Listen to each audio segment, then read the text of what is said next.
এরপরে আসি যে ছাগলকে কৃমিমুক্ত করার পরই এবারে আসবো তাকে আমরা ভ্যাকসিন। বাংলাদেশে ছাগলের জন্য সাধারণত দুটো ভ্যাকসিন আমরা বলে থাকি। আরও কিছু ভ্যাকসিন আছে। এন্টারোটক্সিমিয়ার ভ্যাকসিন কি পাওয়া যায়? অ্যাভেলেবল নয়। এফএমডি মানে খুরা রোগের ভ্যাকসিন আমরা করব, আর পিপিআর রোগের ভ্যাকসিন করব। পিপিআর রোগের ভ্যাকসিন সব ছাগলের জন্যই 1 মিলি করে চামড়ার নিচে দেওয়া হয়। এফএমডি ভ্যাকসিন সব ছাগলের জন্য চামড়ার নিচে 1 মিলি দেওয়া হয়। পাশাপাশি আপনাদেরকে আর একটা কাজ করতে হবে। টিটেনাস ইঞ্জেকশন পাওয়া যায় মানুষের জন্মের 7 দিন পরেই বা 10 দিন পরেই এই টিটেনাস ইঞ্জেকশনটা তাকে করে দিবেন মানুষের 0.5 ml TT Vax. TT Vax এটা পপুলার মার্কেটিং করে পপুলার ফার্মাসিউটিক্যালস। আর অ্যান্টি টিটেনাস সিরাম এটিএস নামেও পাওয়া যায় বাজারে। এটা অ্যাভেলেবল, সবাই জানার কথা, মানুষের ওষুধের দোকানে খুবই অ্যাভেলেবল। এইটা আপনি দিয়ে দিবেন। এই ইঞ্জেকশনটা দেওয়া থাকলে তার বডিতে টিটানি ফর্মেশন কখনো হবে না। বোধ তার হাইপোম্যাগনেসিমিক টিটানিও হওয়ার সম্ভাবনা কমে যাবে, যেটা ম্যাগনেসিয়াম ডেফিসিয়েন্সির কারণে হয়ে থাকে। ম্যাগনেসিয়াম ডেফিসিয়েন্সির কারণে যদি কখনো তার টিটানি ফর্মেশন হয়, টিটানি মানে হচ্ছে মাসকুলার ক্র্যাম্প, মানে মাংস একদম জমাট বেঁধে শক্ত হয়ে যাওয়া। হ্যাঁ, ইভেন কি তার চোখের পাতাটা পর্যন্ত সে দাঁড়াতে পারে না, এবং ছাগল দাঁড়াতে গিয়ে মোচড়াকে পড়ে যায়, হঠাৎ করে একদিকে দৌড় দিতে থাকে ভয়ে, তার শরীরে ভয় আসে। এই সমস্যার সমাধান হয়ে যাবে এই আপনার অ্যান্টি টিটেনাস সিরাম যদি দেয়া থাকে, তাহলে তার এই টিটানি ফর্মেশনটা কমে যাবে। তবে গ্রাস টিটানি বা হাইপোম্যাগনেসিমিক টিটানি যেটাকে আমরা বলি, ঘাসের খেতে ছেড়ে দেওয়া আছে বা ঘাস খাচ্ছে, হঠাৎ করে ছাগল পোলট্রি খেয়ে পড়ে যাচ্ছে, এটাকে হাইপোম্যাগনেসিমিক টিটানি বলে। এই টিটেনাস ইঞ্জেকশন যদি জন্মের পরে দেওয়া থাকে, এই টিটানিটা হইলেও ওই রকম সিভিয়ার হয় না, আপনাকে চিকিৎসা করার সময় দিবে, ম্যাগনেসিয়াম ইঞ্জেকশন করার সময় দিবে। এইটা এই শীতকালে সাধারণত বাংলাদেশে ইদানিং সব থেকে বেশি পাওয়া যায়। বুঝতে পারছেন? একটা প্রজেক্টর থাকলে আমি অবশ্যই এটা দেখাতে পারতাম, আমার কাছে ভিডিও ছিল। জি জি শিওর। এটার কোনো বয়স নাই, আপনি 7 থেকে 10 দিন বয়সের মধ্যেই। এটার কার্যকারিতা ইনজেকশন দেওয়ার পরে 21 দিন সময় লাগবে তার শরীরে এই রোগের রোগ প্রতিরোধ ক্ষমতা তৈরি হওয়ার জন্য, এবং এইটা তার শরীরে আপ টু 3 ইয়ার্স পর্যন্ত, 3 বছর পর্যন্ত সে ইমিউনিটি দিবে আপনাকে। হ্যাঁ, তাহলে মায়ের মধ্যে আসবে। এখন বাচ্চা পেটে থাকা অবস্থায় মাকে দিয়েছেন, মা পাইলো, কিন্তু মা বাচ্চাকে দুধ খাওয়ালো না। বাচ্চা তো মায়ের পেট থেকে বের হলে তার অংশ হিসেবে সে বেরিয়ে আসবে, কিন্তু তার জেনেটিক্যাল তো সিস্টেম দুইটা হবে, একটা বাবা থেকে আসবে, একটা মা থেকে আসবে। সে যখন অ্যাডাল্ট হয়ে যাবে তখন তো মায়ের সঙ্গে তার ওই ইমিউনিটিটা নিতে পারবে না। এই জন্য বাচ্চা মায়ের দুধ খেলে সাধারণত ইমিউনিটি পাওয়ার কথা, যদি মায়ের দুধ না পায় সেই ক্ষেত্রে তো সেই ইমিউনিটি পাবে না। এই জন্য তাকে ইনজেকশনটা করে দেওয়াটা ভালো হবে। জি জি, যাবে না। হ্যাঁ, আচ্ছা, পিপিআর ভ্যাকসিন আমার দেখায় আমি 2 দিন বয়সের বাচ্চাকেও করেছি। কেন করেছি?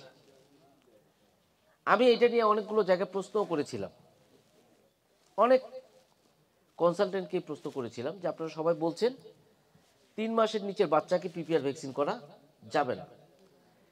তো এটা আমি বললাম যে 3 মাসের বাচ্চাকে পিপিআর ভ্যাকসিন করা যাবে না, তাহলে 3 মাসের নিচের বাচ্চা পিপিআর হয় কেন? This was my question. এটা আমার একটা প্রশ্ন ছিল যে 3 মাসের নিচে যদি পিপিআর ভ্যাকসিন করা না যায়, তাহলে 3 মাসের নিচের বাচ্চায় পিপিআর হয় কেন? রাইট।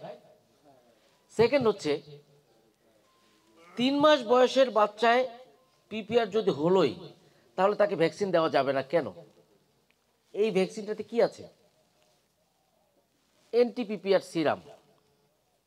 পিপিআর জীবাণু তাকে এটিনিউশন করে তার একটা টিকা তৈরি করা হয়েছে, রাইট? এইটার মধ্যে কোনো বয়সের ভেরিয়েশন নাই, পরিমাণের ভেরিয়েশন থাকতে পারে।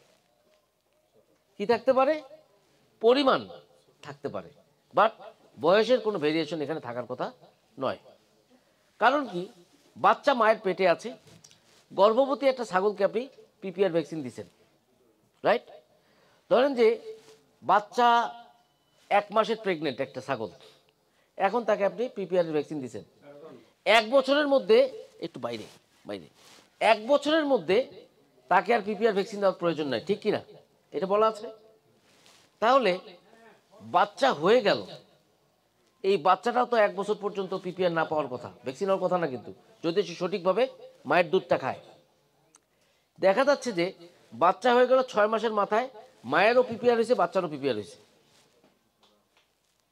এই জন্য আমরা দুটো সিস্টেম করে থাকি। একটা হচ্ছে, আমি এর আগে চাটমোহরের মিটিংয়ে আপনাদেরকে বলেছিলাম যে সিরামের কথা।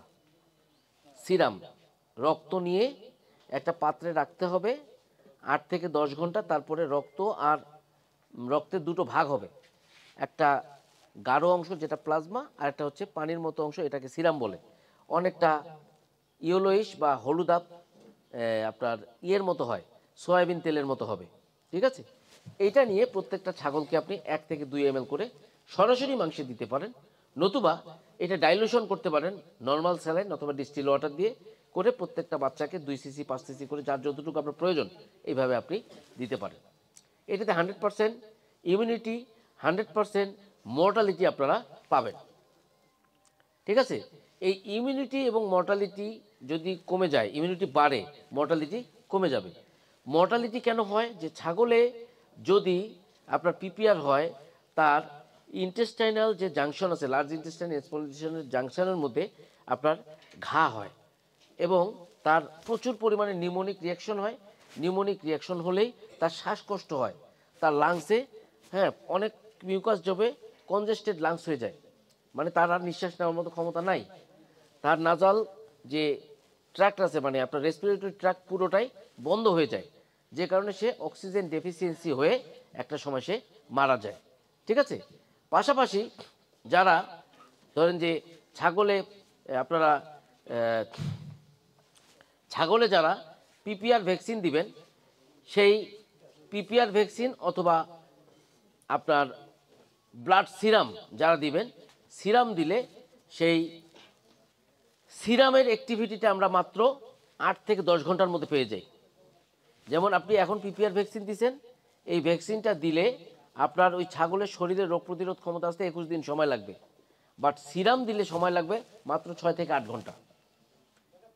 এত দ্রুত সে শরীরে রোগ প্রতিরোধ ক্ষমতা তৈরি করতে পারে।